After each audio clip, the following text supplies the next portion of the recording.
ती लोकल आणि मी मधली पुढची गोष्ट ही पण खरी गोष्ट आहे. ही एका मुलीसोबत घडलेली आहे. तिने मला पाठवलेली. ती मी तुम्हाला नाट्य रूपांतर करून सांगणार आहे. अनोळखी आशीर्वादाचा प्रवास. मुंबई स्वप्नांची नगरी. येथे प्रत्येकाच्या जीवनात एक अनोखी कहाणी असते. काही गडद, काही अत्यंत आशादायक.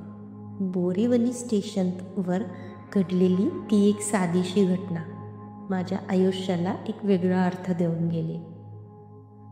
मी एक साधी, प्रेमळ स्वभावाची मुलगी राधिका. माझं आयुष्य प्रेम, स्वप्न आणि थोडकं संघर्षांनी भरलेलं होतं.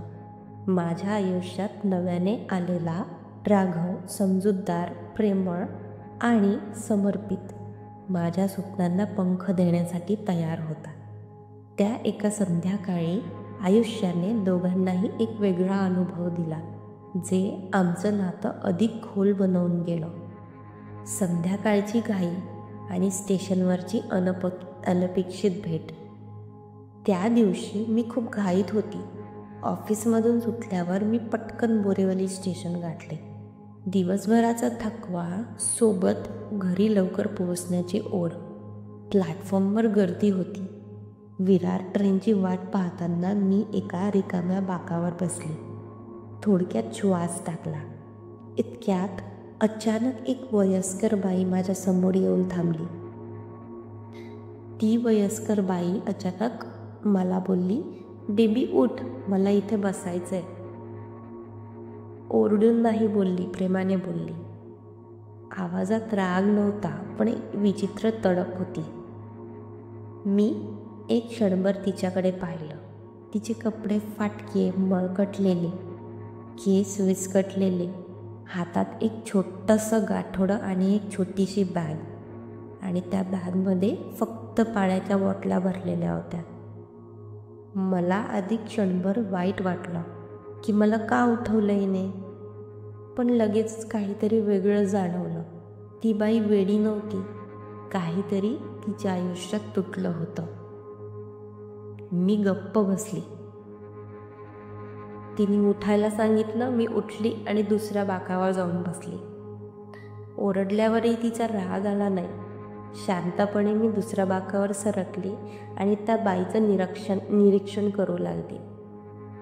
थोड्या वेळाने त्या वयस्कर बाईने आपल्या बॅगमधून, गाठोड्यामधून एक पाण्याची बाटली काढली. तिने ती संपूर्ण बाकावर शिंपडली, जसं काही ती स्वच्छ करते आहे. मग आपल्या जवळच्या एका जुनाट रुमालाने ते स्वच्छ पुसू लागली. माझ्या बाजूला अजून एक मुलगा बसलेला होता. त्याला ती खूप ओरडून बोलली की "ए उठ", आणि मला थोडं प्रेमाने बोलली होती, "बेबी उठ, मला बसायचंय." ते पाहून मला थोडं आश्चर्य वाटलं. कितीही अशुद्ध कपडे असले, केस विस्कटलेले असले, पण स्वच्छतेची भावना अजूनही तिच्यात आहे, मी मनात मिळाली. मात्र तिचं अजून एक वागणं खूपच वेगळं होतं. समोरून जी पण ट्रेन यायची, त्या ट्रेनमधून गर्दी तिच्याकडे आली, पुरुषांची गर्दी, की त्या पुरुषांवर ती ओरडायची, खूप ओरडायची. तिला खूप राग यायचा तिच्याजवळ जर कोणी पुरुष आले तर. मीही पुरुष जवळ यायचा प्रयत्न केला की त्यांना रागाने दूर करायचे.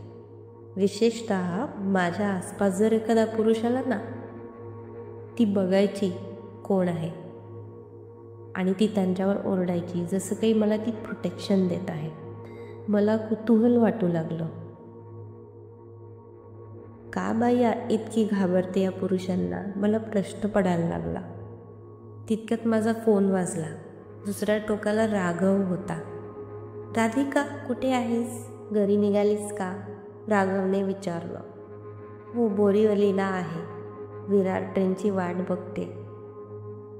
मी राघवला बोलली. तेवढ्यात राघव म्हणाला, "अगं थांब थोडं, मी अंधेरीवरून निघालोय, भेटू थोड्या वेळ." मलाही खूप आनंद झाला आणि मी राघवची वाट पाहू लागली. फोन बंद करताच मी पाहिलं त्या वयस्कर बाईने पुन्हा एक कटाक्ष टाकला. जणू तिला काहीतरी समजलं होतं. तिने अजून सावधपणे इतर पुरुषांना दूर ठेवायला सुरुवात केली. एखाद्या अनोळखी व्यक्तीकडून असा अदृश्य संरक्षण कवच मिळणं हा अनुभव वेगळाच होता माझ्यासाठी.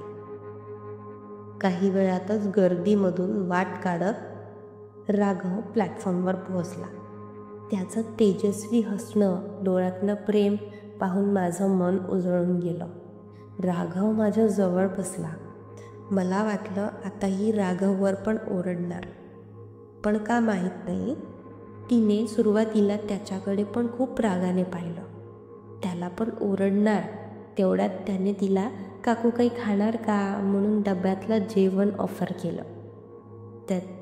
त्याचा तिच्याबद्दलचा कन्सर्न पाहून ती शांत झाली आणि तिला वाटलं की ही याच्या ओळखीचीच आहे, तिच्या जवळचं कोणतरी आहे. ती बाई शांत झाली. फक्त राघवकडे एक दयाळू नजर टाकली आणि मग शांतपणे त्याच ओल्या बाकावर झोपी गेली. कोणतंही ओरडणं नाही, कोणतीही घाई नाही. मी आणि राघव थोड्या गप्पा मारत बसलो. राघवने माझ्यासाठी समोसे आणि पाण्याची बॉटल आणली होती. प्रेमाने त्याने माझ्याकडे दिलं आणि आम्ही दोघं मिळून खायला लागलो. मी त्या बाईला विचारले, तुम्ही पण घ्याल का काही? ती हळूच नाही म्हणाली, पण तिच्या डोळ्यात काहीसं ओलावलेलं मी पाहिलं. तेवढ्यात विरार ट्रेन प्लॅटफॉर्मवर येताना दिसली. मी राघवला पाहिलं. दोघांनी गोड निरोप घेतला. मी ट्रेनमध्ये वळली आणि लेडीज डब्यात चढली. गर्दीमधून डोळे विस्फारून ती वयस्कर बाई मला पाहत होती. जणू काही ती मला बोलत होती की व्यवस्थित जा बाळा, आणि पोहोचली की मला कळव. आणि निघताना मी मागे वळून पाहिलं. ती वयस्कर बाई हात वर करून मला काहीतरी सांगत होती, मला आशीर्वाद देत होती. जणू ते पाहून ती वयस्कर बाई हात वर करून मला काहीतरी सांगत होती, मला आशीर्वाद देत होती. जणू ते पाहून त्या एका क्षणात माझ्या डोळ्यातून टपोऱ्या अश्रूंच्या धारा वाहायला लागल्या. आजची स्टोरी कशी वाटली तुम्हाला? तुम्हाला पण असे कोण भेटले आहे का? तुम्हाला जर ही कथा आवडली असेल तर नक्की मला तुमच्या प्रतिक्रिया द्या. मला पण नवनवीन कथा सांगायला आवडेल.